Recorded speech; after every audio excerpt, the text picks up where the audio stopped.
ध्यान देना, आज हम एक नया लेसन स्टार्ट करेंगे दैट इज इलेक्ट्रोस्टैटिक और उसके न्यूमेरिकल्स को समझते हैं आज, ठीक है।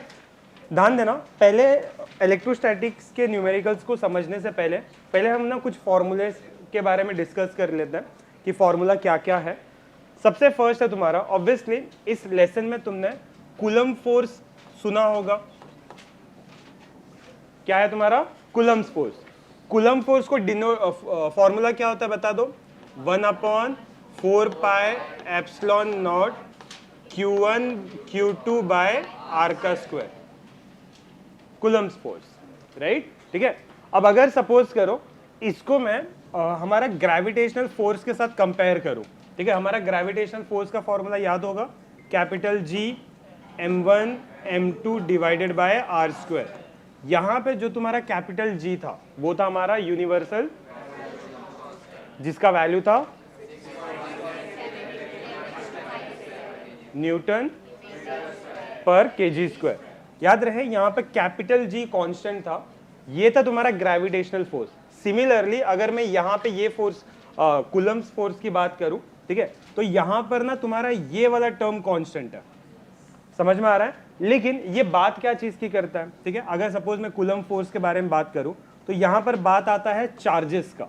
तो अगर सपोज करो Q1 कोई चार्ज है, Q2 कोई चार्ज है, तो ये दोनों एक दूसरे के ऊपर एक फोर्स लगा रहे हैं, समझ में आ रहा है, ठीक है। उसको हम लोग कहते हैं कूलम्ब फोर्स। और अगर इनके बीच में डिस्टेंस है कुछ समथिंग, ठीक है, तो उसको डिनोट किया जाता है R से, समझ में आ रहा है, ठीक है, ये चीज। सिमिलरली अगर तुम ग्रेविटेशनल फोर्स के बारे में बात करो तो इसमें उतना फर्क नहीं है। लाइक फॉर एग्जांपल इसमें बस m1 m2 होता था, मासेस ऑफ द ऑब्जेक्ट्स होते थे, और यहाँ पर r डिस्टेंस होता था। दोनों में फर्क इतना था ना कि यहाँ पे जो फोर्सेस लग रहे हैं ना, ये दो चीज की तरह होते थे, मतलब दो होते थे। एक होते थे तुम्हारे अट्रैक्टिव फोर्स एंड दूसरा होता था रिपल्सिव फोर्स। क्योंकि यहाँ पे चार्जेस होते हैं ना, ठीक है, प्लस और माइनस, मतलब अगर प्लस प्लस है माइनस माइनस है तो रिपल्सिव फोर्स, ठीक है, या फिर ऑपोजिट साइन है प्लस माइनस माइनस प्लस, तो ये अट्रैक्टिव फोर्स बन जाते था। सिमिलरली इसके बारे में बात करो तो यहाँ पर रिपल्सिव फोर्स कभी नहीं आता था, यहाँ पर हमेशा ग्रेविटेशनल फोर्स, मतलब ये हमेशा अट्रैक्टिव फोर्सेस की तरह काम करती है। कौन? ग्रेविटेशन। फिलहाल यहाँ पर हम इसके बारे में बात नहीं कर रहे हैं, ठीक है, हम सिर्फ इसी के बारे में बात कर रहे हैं, ठीक है। तो ये हो गया मेरा कूलम्ब फोर्स। एक बात का तुम्हें बस ध्यान देना, जब मैं बात करूंगा 1/4πε0, क्या ये कांस्टेंट है? यस। और इसका वैल्यू तुम्हें बस याद रखना है, विच इज 9 × 10⁹ इसका ऐसा यूनिट नहीं होता, याद रहे, इसका ऐसा यूनिट नहीं होता है, ये कांस्टेंट है। अब अगर सपोज मैं आगे बढ़ता हूं, ठीक है, तो बहुत सारे छोटे छोटे टर्म्स आने वाले हैं, ठीक है। तो ये हो गया तुम्हारा कूलम्ब फोर्स, ये जो तुम्हें याद रखना है। अब उसके बाद आता है तुम्हारा इलेक्ट्रिक फील्ड। क्या आता है? Electric field. अब इलेक्ट्रिक फील्ड के बेसिस पे देखना कुछ कुछ फॉर्मूलाज है, ठीक है। जैसे फॉर एग्जांपल V का मतलब होता है तुम्हारा पोटेंशियल डिफरेंस, समझ में आ रहा है? V क्या होता है तुम्हारा? पोटेंशियल डिफरेंस, ठीक है। एक मिनट, मैं इलेक्ट्रिक फील्ड के बारे में पहले बता देता हूँ। इलेक्ट्रिक फील्ड को रिप्रेजेंट किया जाता है E से, ठीक है। और E का फॉर्मूला है, पहले आता है तुम्हारा V/d, याद रहेगा। E = क्या होता है? V/d। मतलब ये कहां से है मैं तुम्हें पहले बता दूं। अगर सपोज करो दो पैरेलल प्लेट्स है, क्या है? दो पैरेलल प्लेट्स है, और दोनों के बीच में कुछ डिस्टेंस है विच इज d, और ये दोनों के बीच में कुछ पोटेंशियल डिफरेंस अप्लाई किया जा रहा है जिसको हम लोग कहते हैं V, ठीक है। तो अगर मेरे से कोई पूछ रहा है कि इसका इलेक्ट्रिक फील्ड क्या होगा, तो it is given by V/d, याद रहेगा। लेकिन याद रहे ऑब्वियसली SI यूनिट तो हर जगह आएगा, ठीक है। तो इसका SI यूनिट बता सकते हो, देखो V मतलब क्या है? पोटेंशियल डिफरेंस, ठीक है। इसका SI यूनिट क्या होता है? वोल्ट, याद रहेगा। और D मतलब क्या है? डिस्टेंस। डिस्टेंस का SI यूनिट क्या होता है? मीटर। तो ये इसका हो जाएगा वोल्ट पर मीटर, याद रहेगा। दूसरा इलेक्ट्रिक फील्ड के बारे में बात कर रहे हैं, ठीक है। अगर मुझे कोई पूछता है इलेक्ट्रिक फील्ड बताओ इन टर्म्स ऑफ फोर्स, ठीक है, तो वो हो जाएगा E = F/Q। Q0 बोलो, Q बोलो, चलेगा, ठीक है। यहां पर F क्या है तुम्हारा? फोर्स। Q का मतलब क्या हो जाएगा? चार्ज, याद रहेगा, ठीक है, ओके। हाँ, एक और फॉर्मूला है E का। E मतलब इलेक्ट्रिक फील्ड, ठीक है। अगर मेरे को इसमें किसी ने बोल दिया कि इन टर्म्स ऑफ आप रेडियस बताओ, या रेडियस नहीं डिस्टेंस के बारे में बताओ, तो मेरा फॉर्मूला बन जाएगा E इज इक्वल टू, ध्यान देना, 1/4 पाई एप्सिलॉन नॉट, ध्यान देना अच्छे से, मैं E के बारे में बात कर रहा हूँ, ठीक है। E का 3 फॉर्मूला, ठीक है। E is equal to 1/4 pi epsilon not Q divided by R का स्क्वायर, याद रहेगा, समझ में आ रहा है, ठीक है। याद रख, देखो ये है electric field in terms of potential difference, ये है electric field in terms of force, ये है तुम्हारा electric field in terms of charge and distance, मतलब आर मतलब क्या हो जाएगा, डिस्टेंस बिटवीन देम। चार्ज के बारे में बोला गया तो ये बोल, याद रहेगा, ठीक है। ओके, नाउ एक और है मेरा, V is equal to W by Q। अगर मेरे को किसी ने पूछा कि भाई आप ना एक पोटेंशियल बताओ, potential is equal to W by Q, मतलब in terms of work done, ठीक है, तो V इज इक्वल टू हो जाता है W बाय Q। याद रहे, मैं एकदम बेसिक से चीजें बता रहा हूँ इलेक्ट्रोस्टैटिक में। फॉर्मूले जो मैं अभी बताऊंगा वो काफी ज्यादा लिमिटेड है, ठीक है, जो मैं बताऊंगा, लेकिन एक्चुअली सिर्फ लिमिटेड फॉर्मूले नहीं है, बहुत सारे फॉर्मूले हर कंडीशंस पे अलग अलग यहाँ पर आने वाला है, ठीक है। क्या ये चीज क्लियर है? अब V का जैसे ये वर्क डन के बेसिस पे हो गया, वैसे V का एक और फॉर्मूला है, ध्यान देना, V is equal to 1/4 pi epsilon not Q by R, याद रहेगा, ठीक है। तो दो चीज देखो, इसमें और इसमें कंफ्यूज मत होना। यहाँ पे जब मैं फोर्स के बारे में बात करूंगा तो यहाँ पे फॉर्मूला क्या बन जाएगा, 1/4 pi epsilon 0 Q1 Q2 by R square, ये कूलम्स फोर्स है, राइट। जब मैं इलेक्ट्रिक फील्ड के बारे में बात करूंगा तो यहाँ पे सिर्फ एक ही चार्ज आएगा, ठीक है, लेकिन नीचे स्क्वायर वाला टर्म रहेगा। दूसरा, अगर मैं पोटेंशियल डिफरेंस के बारे में बात करूंगा तो ये हो जाएगा सिर्फ Q बाय R। क्लियर है मैं क्या बोल रहा हूँ, ठीक है। ओके, ये बेसिक से चीजें हैं। और क्या था, हाँ,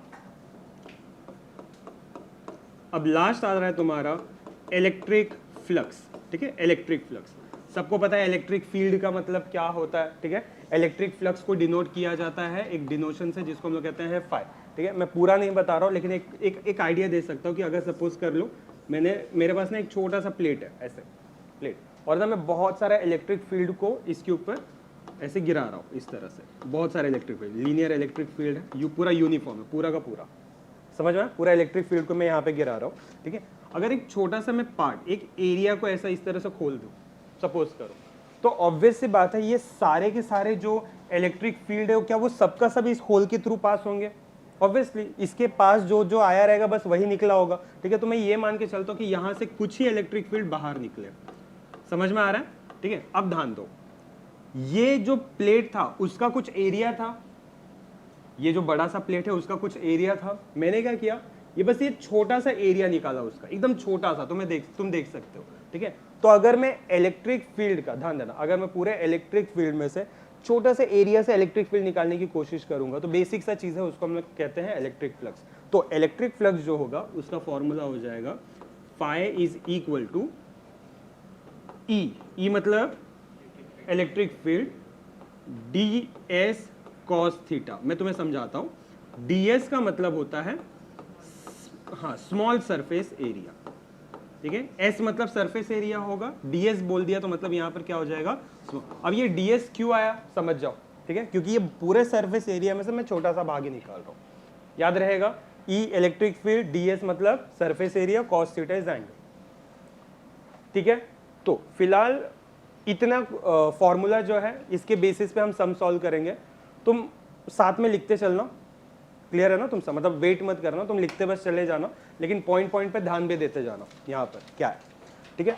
ओके, फिलहाल ये फॉर्मूला लास्ट में लिखना, मैं क्वेश्चन आगे बताता हूँ, ध्यान दो।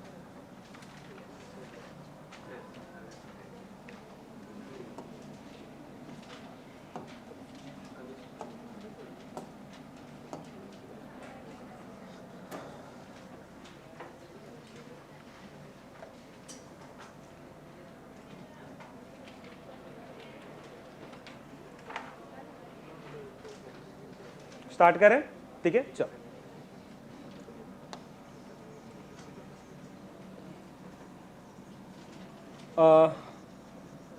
क्वेश्चन एक मिनट पढ़ो क्या लिखा हुआ है, देखो क्वेश्चन में लिखा है टू स्मॉल स्फीयर्स दो स्मॉल स्पीयर है जो कि है 18 सेंटीमीटर अपार्ट। समझ में, दो स्मॉल स्फीयर है, ठीक है, दोनों जो है वो एक दूसरे से 18 सेंटीमीटर अपार्ट है, मतलब दूर है, हैव इक्वल नेगेटिव चार्जेस। इसका मतलब दोनों जो है, मुझे बताओ उसमें कौन सा फोर्स लग रहा होगा, अट्रैक्टिव या रिपल्सिव? क्यों? क्योंकि दोनों नेगेटिव चार्जेस है, ठीक है, बोथ, वो भी इक्वल। समझ में आ रहा है? अब and repel each other, obvious सी बात है, ठीक है, with the force of 6 into 10⁻³ newton, ठीक है, यहाँ पर -3 लिखा है, किसी किसी के टेक्स्ट बुक में -8 होगा, तो -8 को हटा देना, -3 लिखना। अब क्वेश्चन में क्या पूछा है? Find the total charge on both sphere, ठीक है। अब क्वेश्चन समझना, ध्यान देना, ठीक है, जो मैं इसमें जो चीज लिखा है ना, मैं उसको वापस बता रहा हूं। देखो, ये है तुम्हारा दो मेटल स्पीयर, क्या ये दोनों के पास चार्ज सेम है? इक्वल चार्ज है, बस फर्क इतना है कि दोनों का दोनों क्या है, नेगेटिव चार्जेस है। ओके, हाँ, और दोनों कितना डिस्टेंस में है? 18 सेंटीमीटर, मतलब ये दोनों के बीच का जो डिस्टेंस है वो है तुम्हारा 18 सेंटीमीटर। तो मैं बोलूँ यहाँ पर मुझे आर का वैल्यू दिया गया है, ठीक है, वो क्या क्या तुम्हारा 18 सेंटीमीटर। इसको कन्वर्ट करेंगे मीटर में, बता दो क्या हो जाएगा? 18 इंटू 10⁻² मीटर, ये हमें आता है, राइट, ठीक है। अब आगे क्या बोला गया है कि ये दोनों पे ना एक फोर्स एक्टिव है, वो फोर्स कितना है तुम्हारा? F is equal to what? 6 into 10⁻³ newton. Okay, ठीक है, लेकिन एक बात का ध्यान देना, यहाँ पे दो चार्जेस है, समझ में आ रहा है? यहाँ पे दो चार्जेस है, और यहाँ पे बोला गया है कि find the total charge on both sphere. दोनों स्पीयर का टोटल चार्ज कितना होगा तुम्हें वो बताना है। समझ में आ रहा है? ठीक है, मतलब तुम्हें बताना है स्मॉल q, लेकिन टोटल मतलब q1 प्लस q2 मिलाकर। क्या ये चीज क्लियर है? समझ में आ रहा है? अगर मैं देखो, मेरे पास जो डेटा है उस बेसिस पे अगर मैं देखूं तो मेरा फॉर्मूला तो यही बनेगा, 1/4πε0 q1 q2 बाय r का स्क्वायर। ऑब्वियस सी बात है, लेकिन मुझे ना इसके बारे में कुछ पता है। बताओ क्या? मेरा जो Q1 और Q2 जो चार्ज है, क्या वो सेम है, सिमिलर है? तो मैं यहाँ पे ये लिख सकता हूँ, सिंस Q1 और Q2 सेम है, तो एक काम करता हूँ, सेम है मतलब वो है Q। सपोज मैंने बोल दिया कि वो Q है, ठीक है, तो तुम्हें क्या लग रहा है ये क्या हो जाएगा? 2Q की Q स्क्वायर मल्टीप्लाई में ना, ठीक है, तो ये हो जाएगा तुम्हारा 1/4πε0। समझ में आ रहा है ये क्या हुआ? ठीक है, तो ये हो जाएगा तुम्हारा Q square by R square, ये हो गया तुम्हारा F। तुम्हें क्या बोला निकालने के लिए? Q, यहाँ पे Q स्क्वायर है, तो पहले मैं Q स्क्वायर को साइड में रखता हूँ, बाकी सारे टर्म को यहाँ पे भेज देता हूँ। तो ये क्या हो जाएगा, ध्यान देना, F multiply by 4πε0 multiply by R square equal to Q का स्क्वायर। समझ में आया? एक गलती सबसे होगी, मैंने तुम्हें बताया था 1/4πε0 का वैल्यू क्या है? बताओ, 1/4πε0 का वैल्यू क्या है? 9 इंटू 10⁻⁹। लेकिन यहां पे कुछ प्रॉब्लम हो गया है, दिखाई दिया क्या? सिर्फ 4πε0 पूछा है, तो मैं क्या करूं, इसका वैल्यू क्या लिखूं? उल्टा, ठीक है, समझ में आ रहा है? ये इधर भेज दो, ठीक है। तो अब मैं क्या कर रहा हूं, ध्यान देना, क्या मेरे पास f का वैल्यू है? समझ में आ रहा है? क्या मेरे पास r का वैल्यू है? क्या है? 18 इंटू 10⁻² का स्क्वायर डिवाइडेड बाय 9 इंटू, मैंने डिवाइड क्यों कर दिया? समझ में आ रहा है? ठीक है, इसका वो उल्टा हो गया, इनवर्स हो गया, ये टर्म यहां पर आ गया। समझ में आ रहा है? याद रहे, जब ना तुम्हें लगे ना यार कहीं ना कहीं प्रॉब्लम होने वाले, लाइक ये स्क्वायर, ठीक है, तो मतलब कन्फर्म है आगे चल के ये स्क्वायर रूट लेगा, ठीक है। तो अगर ये टर्म स्क्वायर रूट में आने वाला है, सबसे बड़ा प्रॉब्लम क्या है स्क्वायर रूट का? बता दो, प्रॉब्लम क्या है स्क्वायर रूट में? 10 का जो पावर होता है ना, उसको बाहर निकालना। समझ में आया? क्योंकि देखो, स्क्वायर रूट से, लॉग टेबल से तुम स्क्वायर रूट निकाल सकते हो, बड़ा स्क्वायर रूट जो रहेगा, लेकिन 10 का पावर का स्क्वायर रूट कैसे निकालोगे? पॉसिबल नहीं है, ठीक है, तो उसका जुगाड़ करना पड़ता है सबसे फर्स्ट, ठीक है। अब ये है तुम्हारा Q स्क्वायर, ठीक है, तो मुझे क्या चाहिए रहेगा? सिर्फ Q, तो Q will be equal to what? इसका पूरा का पूरा अंडर रूट, ठीक है। अब एक एक स्टेप को समझो यहाँ पे, ठीक है। ये तुम्हारा 6, ये क्या है तुम्हारा 18, कितनी बार है? 2 बार, स्क्वायर है, तो मैंने लिखा 6 इंटू 18 इंटू 18, मल्टीप्लाई बाय, यहां पर पावर क्या है 10⁻⁻3, यहां पर पावर क्या हो जाएगा 10⁻⁻4, कैसे -2 into 2 is -4 divided by 9 into 10⁻9 as it is. क्या चीज क्लियर है? यहां तक समझा सबको? ठीक है, नेक्स्ट स्टेप मैंने क्या किया, मैंने एक सिंपल सा काम किया, मुझे पता है कि ये स्क्वायर रूट वाला टर्म ना बहुत दिमाग खराब करता है, तो मैंने क्या किया, उसको एक स्क्वायर रूट में रखा और बाकी का एक में। ठीक है, तो मैंने यहाँ पे क्या किया देख लो, मैंने एक स्क्वायर रूट में रखा 6 इंटू 18 अपॉन 9 लिखा अंदर, दूसरा क्या है 10⁻3, 10⁻4, 10⁻9। समझ में आ रहा है? बट व्हाट इज,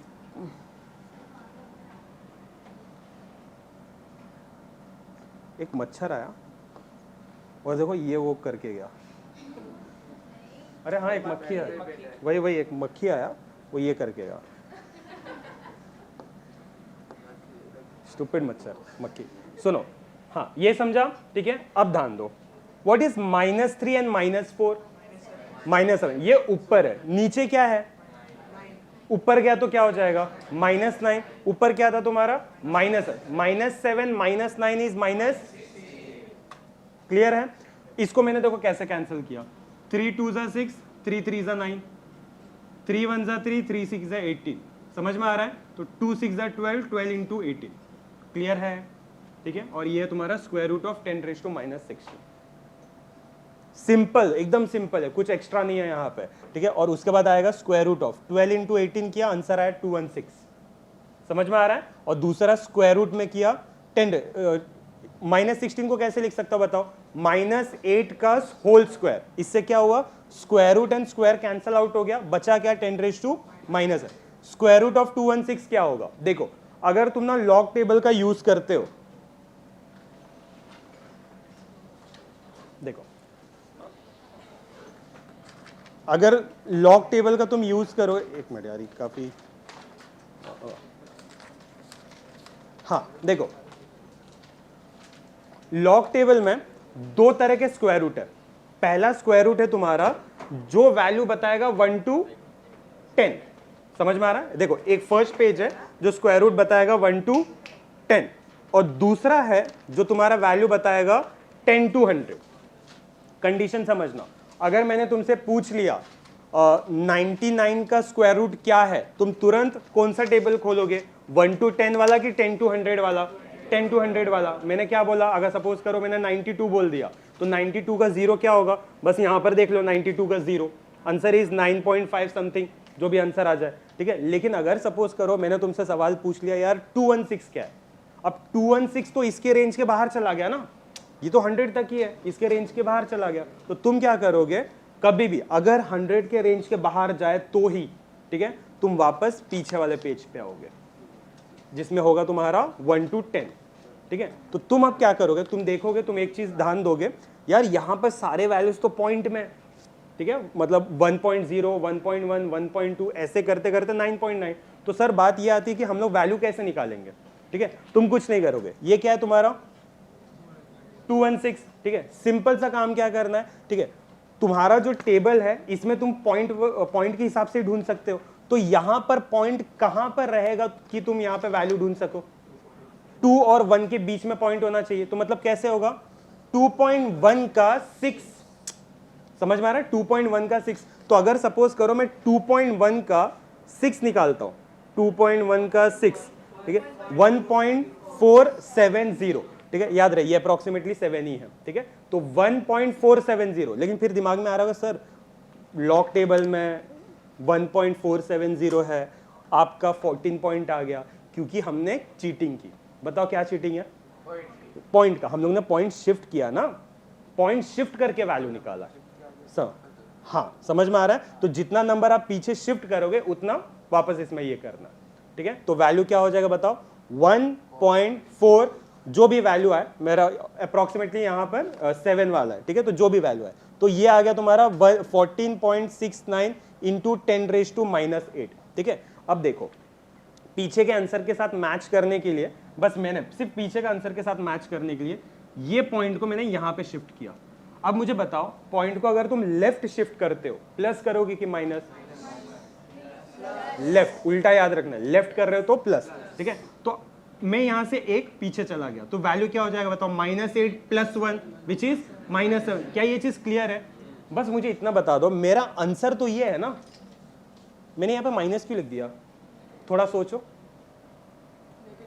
क्योंकि मेरा चार्जेस में बोल के रखा है कि भाई ये नेगेटिव चार्ज है, बस इसलिए मैंने यहाँ पे नेगेटिव। लेकिन क्वेश्चन में ये थोड़ी ना बोला है कि क्यू निकालो, क्वेश्चन में क्या पूछा गया है, टोटल चार्ज निकालो। अब बोलोगे सर टोटल चार्ज तो क्यू होता है, ये तो मैंने अज्यूम किया है, टोटल चार्ज होता है तुम्हारा Q1 + Q2। तो Q1 Q2 क्या पहले वो तो फाइंड आउट हो जाए, मैं समझ में आ रहा है। लेकिन मुझे एक चीज पता है, Q is equal to what, Q1 + Q2। लेकिन Q1 और Q2 क्या वो सेम है? उसको मैंने क्या मान के रखा है, Q। तो बताओ ना, Q + Q क्या हो जाएगा, 2Q। मैंने लिख दिया 2Q। क्या मेरे पास अब Q का वैल्यू है? अभी निकाल, मल्टीप्लाई किया 2 इंटू दिस टर्म माइनस जो भी है, याद रहेगा। ऑल्सो अगर सपोज करो ना मैं कुछ कन्वर्जन्स के बारे में बात करता हूँ, हमेशा याद रहे, ये मैं बार बार बता ही रहा हूँ, ठीक है, लेकिन याद रहना चाहिए कि अगर मैं कभी भी ना तुम्हें कहूंगा ना माइक्रो कूलम, ठीक है, माइक्रो कूलम कभी भी मैं कहूंगा कि उसको कन्वर्ट करो कूलम में, तो याद रहे वो क्या हो जाएगा, 10⁻⁻⁶। जब मैं कहूंगा नैनो कूलम तो वो हो जाएगा 10⁻⁹। जब मैं तुम्हें कहूंगा पीको कूलम तो ये हो जाएगा तुम्हारा 10⁻²। ये सारे के सारे कन्वर्जन फैक्टर्स है, ठीक है, जो तुम्हें याद रखना है हमेशा मरते दम तक, ठीक है। यमराज पहले वही पूछेगा, ठीक है, 7 माइक्रो कूलम क्या है, उसके बाद आगे जाना है। क्या ये चीज क्लियर है, कन्वर्जन फैक्टर्स क्लियर है, ठीक है। क्या ये सब समझ में आया सबको, पक्का, ठीक है, ओके। 2 क्वेश्चंस पे फिर तुम लिख सकते हो, ठीक है, ओके चलो, क्योंकि हमें अब थोड़ा आइडिया मिल गया है, ठीक है। अब हमारे लिए ये क्वेश्चन ज्यादा आसान हो जाएगा। ध्यान देना मैं क्या कर रहा हूं, देखो क्या लिखा हुआ है, ध्यान दो, मैं इसको मिटा देता हूं, ध्यान दो क्या लिखा हुआ है, अ चार्ज प्लस क्यू, ठीक है, कूलम फोर्स तो सबको समझ में आ गया, ठीक है। A charge plus Q exerts a force of magnitude -0.2 Newton on another charge, ठीक है। ये एक चार्ज है, मतलब Q1 एक चार्ज है, ठीक है, जिसका वैल्यू क्या है, प्लस Q। दूसरा चार्ज क्या है, Q2, उसका वैल्यू क्या है, -2Q। ये दिया हुआ है, ये दोनों एक दूर, मतलब ये जो Q1 है प्लस Q, ये जो Q1 है वो दूसरा Q2 का जो चार्ज है उसके ऊपर एक फोर्स एक्सर्ट कर रहा है। वो फोर्स कितना है बता सकते हो, -0.2 न्यूटन। अब पूछा गया है, और also they are separated by 25 centimetre, मतलब किसका वैल्यू है, आर 25 सेंटीमीटर। मीटर में कन्वर्ट करेंगे क्या हो जाएगा बताओ, 25 इंटू 10⁻² मीटर, ये हो गया। क्या पूछा गया है, calculate the value of Q. Again calculate the value of Q. मेरे पास फॉर्मूला रेडी है, ज्यादा कुछ नहीं करूंगा। देखो मेरे पास अगर फॉर्मूला रेडी है तो बस मैं इसके अंदर सब्स्टिट्यूशन करना स्टार्ट करूंगा, सिंपल। एफ का वैल्यू है मेरे पास, स्टेप समझना अच्छे से, ठीक है। एफ का वैल्यू है मेरे पास विच इज -0.2, 1/4πε0 का तो वैल्यू मेरे पास रेडी रहता है, 9 इंटू 10⁻⁹। Q1 का वैल्यू क्या है भाई, समझ में आ रहा है। Q2 का वैल्यू क्या है, -2Q, समझ में आ रहा है। R का स्क्वायर बोला है, मतलब 25 इंटू 10⁻² का स्क्वायर, राइट है। इससे एक चीज क्या हुआ, माइनस साइन हट गया, मल्टीप्लाई में ना पूरा का पूरा, ठीक है, तो मैंने माइनस साइन जो है वो पूरा का पूरा मैंने हटा दिया। क्या चीज क्लियर है, यहां तक समझ में आया, ठीक है। अब एक स्टेप आगे जा रहे हैं हम लोग, ध्यान देना।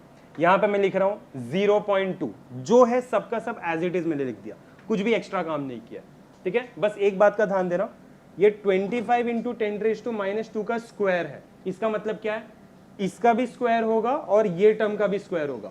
तो 25 का स्क्वायर मैंने पूरा नहीं लिखा, बस मैंने लिख दिया 25 इंटू 25, और 10⁻² का स्क्वायर क्या हो जाएगा, 10⁻⁻⁴। क्या ये चीज क्लियर है, ठीक है। और तुम्हें पता होगा कि जब भी ऐसे पॉइंट वाले वैल्यूज आते हैं ना, दिमाग खराब हो जाता है, लेकिन हमें पॉइंट शिफ्टिंग आता है, तो हम लोग क्या करेंगे, इसको चेंज कर सकते हैं। 0.2 को कैसे लिख सकते हो तुम, 2 इंटू 10⁻⁻1 मैंने लिख दिया, बाकी जैसा है वैसे का वैसे एज इट इज। इससे एक फायदा हुआ, बताओ क्या, मैंने 2 को दोनों साइड कैंसिल आउट कर दिया, ठीक है। मुझे किसका वैल्यू चाहिए, क्वेश्चन में क्या पूछा गया है, Q, तो मैंने बस इसको यहीं पर रखा, बाकी के सारे टर्म्स को यहाँ पे मैंने भेज दिया। तो यहाँ पर क्या क्या आया देखो, 25 25 10⁻⁻4, याद रहे 10⁻⁻1 अपने जगह पे ही है, ठीक है। और ये जो 2 टर्म है वो नीचे चला गया। क्लियर है मैं क्या बोल रहा हूँ, ठीक है। नाउ नेक्स्ट, अभी ध्यान देना, याद रहे ये जो 2-3 टर्म्स है ना, ठीक है, उसको ना मैं हाथ नहीं लगाऊंगा अभी, ये तो दिमाग में आएगा, चलो लॉग टेबल खोलते हैं, वैल्यू आएगा, ठीक है, आ जाएगा। मैं ये नहीं कह रहा हूँ कि नहीं आएगा, आएगा, लेकिन वो थोड़ा सा ओवर कॉम्प्लिकेट हो जाएगा। मैंने क्या किया, एकदम सिंपल सा, इसको देखो 10⁻⁻4 10⁻⁻1 क्या हो जाएगा, 10⁻⁻5 डिवाइड में क्या है 10⁻9, ऊपर गया -5 -9 इज वही लिख दिया। समझ में आ रहा है, क्या मैं -14 को स्क्वायर के फॉर्म में लिख सकता हूं, क्या हो जाएगा बताओ, -7 का स्क्वायर, ठीक है। मतलब ये देखो, ये तुम्हारा Q है, Q का स्क्वायर रूट चाहिए, तो मैंने इस तरह से लिख दिया। समझ में आ रहा है, अब इससे एक फायदा हो गया, देखो ये सारे स्क्वायर रूट मेरे पास अवेलेबल है। समझ में आ रहा है, मतलब 25 का भी स्क्वायर रूट है 5, 25 का भी स्क्वायर रूट है 5, 9 का भी स्क्वायर रूट है 3, ठीक है। 10⁻⁻7 का स्क्वायर का स्क्वायर रूट क्या होगा, 10⁻⁻7, 5 5 आर 25/3, मैंने कैंसिल आउट किया, वैल्यू आया 8.333 समथिंग 10⁻⁻7।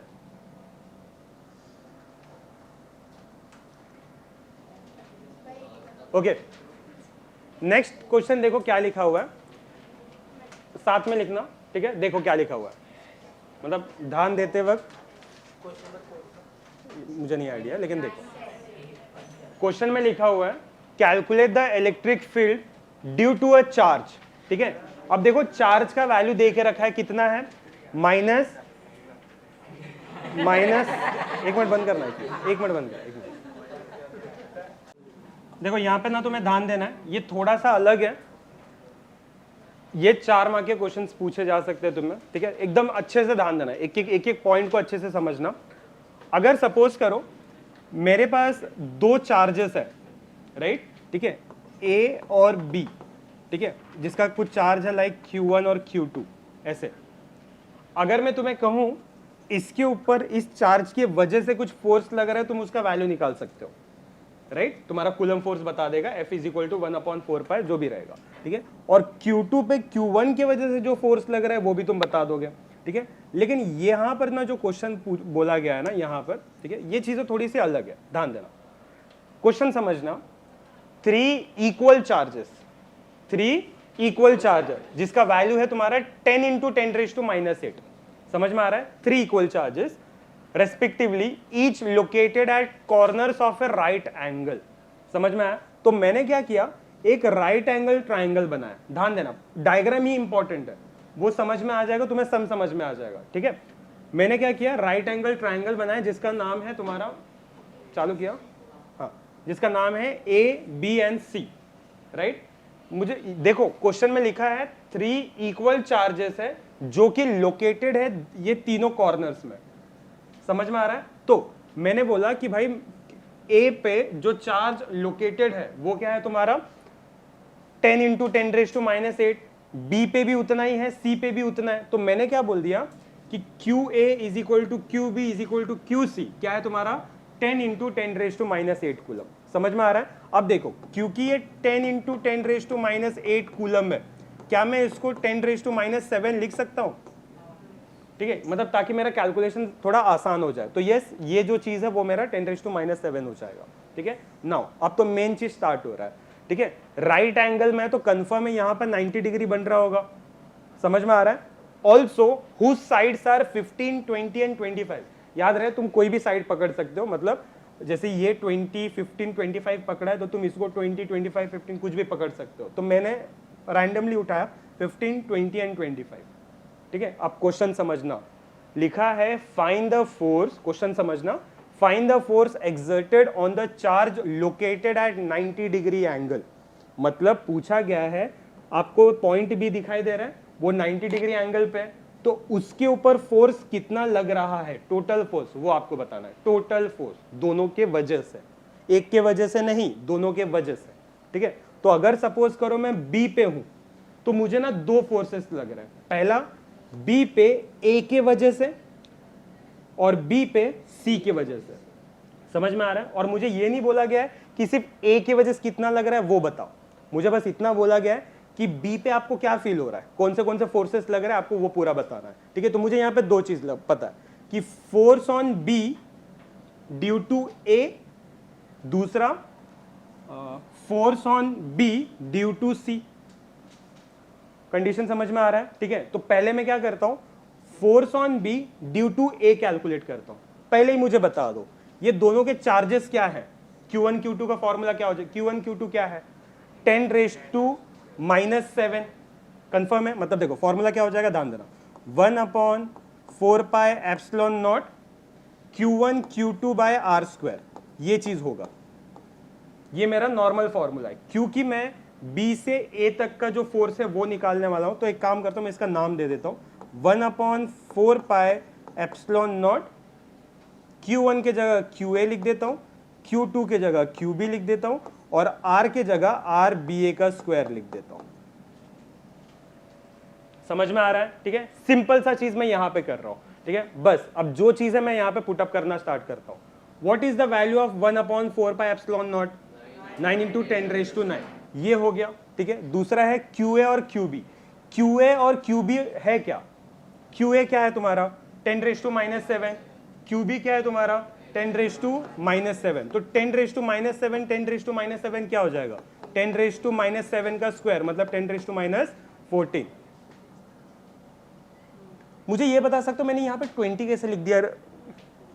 मुझे किसका डिस्टेंस चाहिए पहले, force on B due to A, तो ये दोनों के बीच का डिस्टेंस कितना है 20 सेंटीमीटर, मीटर में कन्वर्ट कर दिया, क्या हो जाएगा 20 × 10⁻2 का स्क्वायर। स्क्वायर क्यों आया, क्योंकि रेडियस का स्क्वायर ही होता है।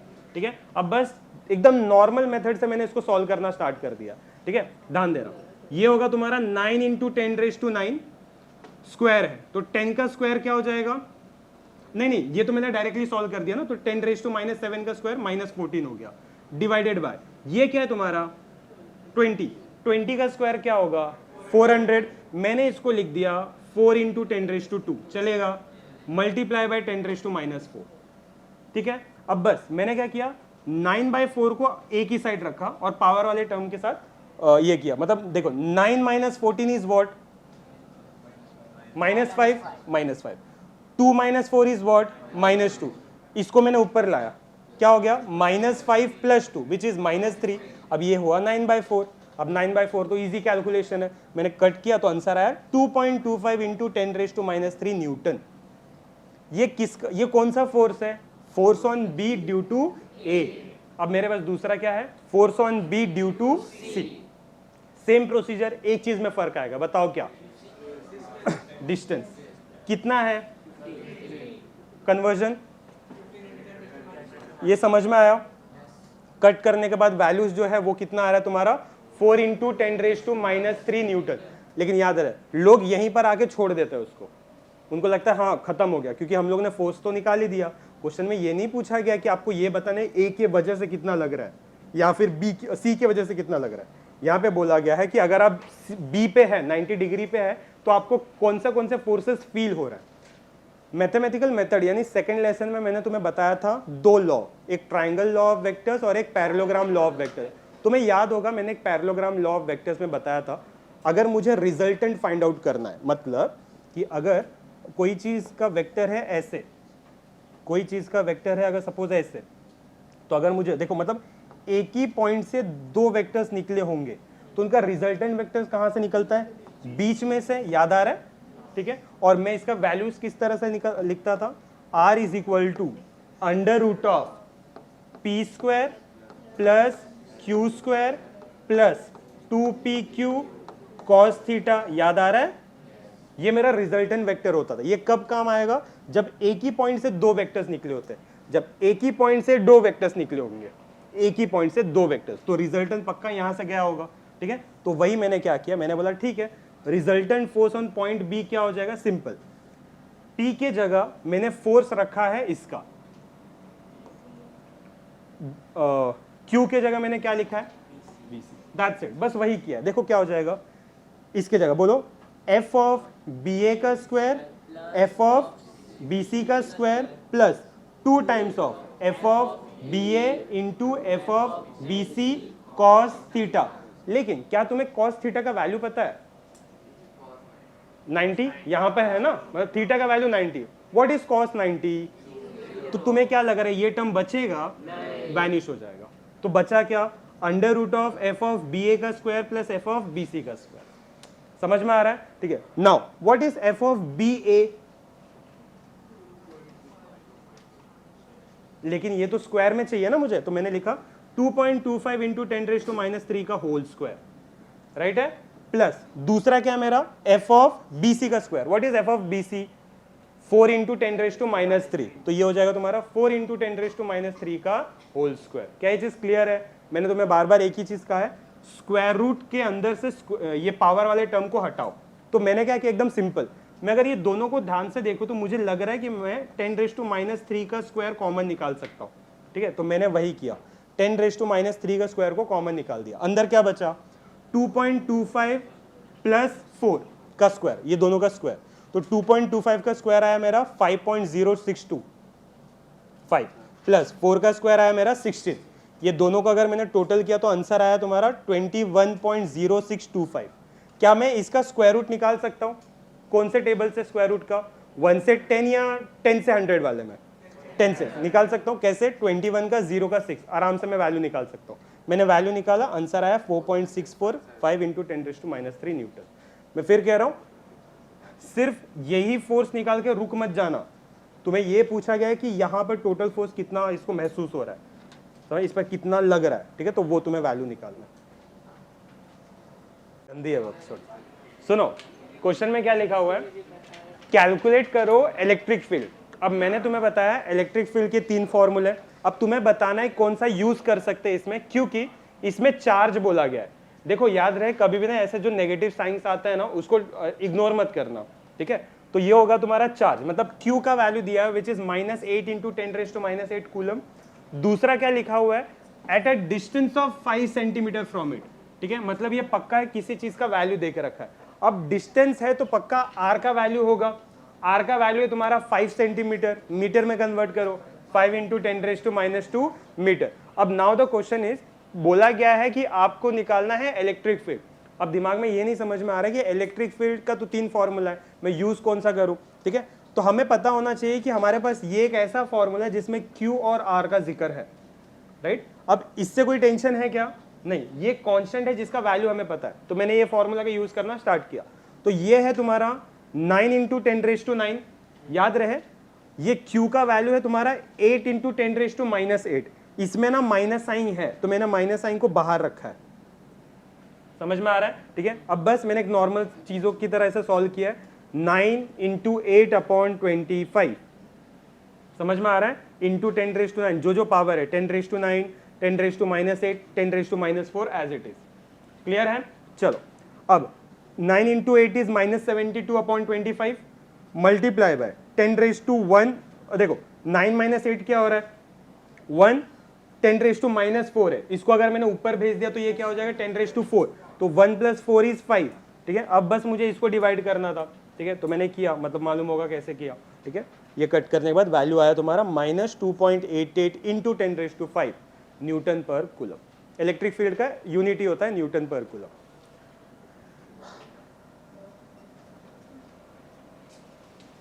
क्वेश्चन को समझना, क्या लिखा हुआ है देखो, यहां पे देखो क्या लिखा हुआ है, 2 पैरेलल प्लेट्स। कुछ याद आ रहा है? 2 पैरेलल प्लेट्स, ठीक है। तो 2 पैरेलल प्लेट्स का पोटेंशियल डिफरेंस दे के रखा हुआ है, कितना है 10 वोल्ट, मतलब V का वैल्यू दे के रखा है 10 वोल्ट। समझ में आ रहा है? दूसरा, if the plates are 0.5 mm apart, मतलब ये दोनों प्लेट का डिस्टेंस कितना दे के रखा है 0.5 mm। mm है, mm को कैसे कन्वर्ट करते हो मीटर में, 10⁻⁻3, मैंने वही किया, देखो समझ में आ रहा है, ठीक है। अब बेसिक सा चीज है, अब मेरे पास है V और D, और क्वेश्चन में क्या पूछा गया है, इलेक्ट्रिक चार्ज का स्ट्रेंथ, मतलब इलेक्ट्रिक फील्ड बताओ। अब मुझे बताओ ये दोनों के बेस पे मेरे पास कौन सा फॉर्मूला है, E = V/D, मैंने जो बताया था, ठीक है। तो V/D, ठीक है, तो V/D मतलब क्या होगा, V का वैल्यू है 10, D का वैल्यू क्या है मेरे पास 0.5 इंटू 10⁻⁻3। ठीक है, अब ध्यान देना मैंने यहाँ पे क्या किया, ये है मेरे पास ऑलरेडी 10, नीचे है मेरे पास 0.5 इंटू 10⁻⁻3। अगर मैं चाहूँ तो मैं इसको कट कर सकता हूँ, बट प्रॉब्लम क्या है पॉइंट का। ठीक है, तो मैं पॉइंट को हटाना चाहूंगा, कैसे हटाऊं बताओ। ये पॉइंट को अगर मैं यहाँ पे ले लूँ तो क्या ये 5 बन जाएगा? यस, तो ये हो जाएगा तुम्हारा 10/5 इंटू 10⁻⁻1 और ये -3। समझ में आ रहा है? ठीक है, अब ये हो जाएगा 5 2। याद रहे 2 ऊपर चला गया है, नीचे क्या बचा है 10⁻⁻4। अब ये ऊपर भेज दो तो ये हो जाएगा तुम्हारा 2 इंटू 10⁻⁴, -4 नहीं अभी 4 हो जाएगा। अब ये 4 है, तुम्हें क्या निकाला ई का वैल्यू क्या हो जाएगा ऐसा यूनिट, वोल्ट पर मीटर। समझ में आ रहा है? ठीक है, एक लास्ट क्वेश्चन,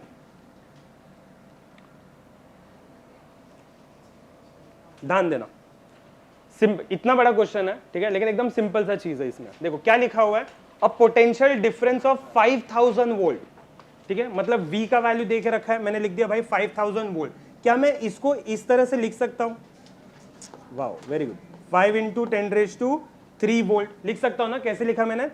3 0 इसलिए 5 इंटू 10⁻³ ये मैंने एक पार्ट लिख दिया। Is applied between 2 parallel plates 5 centimetre apart. मतलब किसका वैल्यू दे के रखा है? डी का।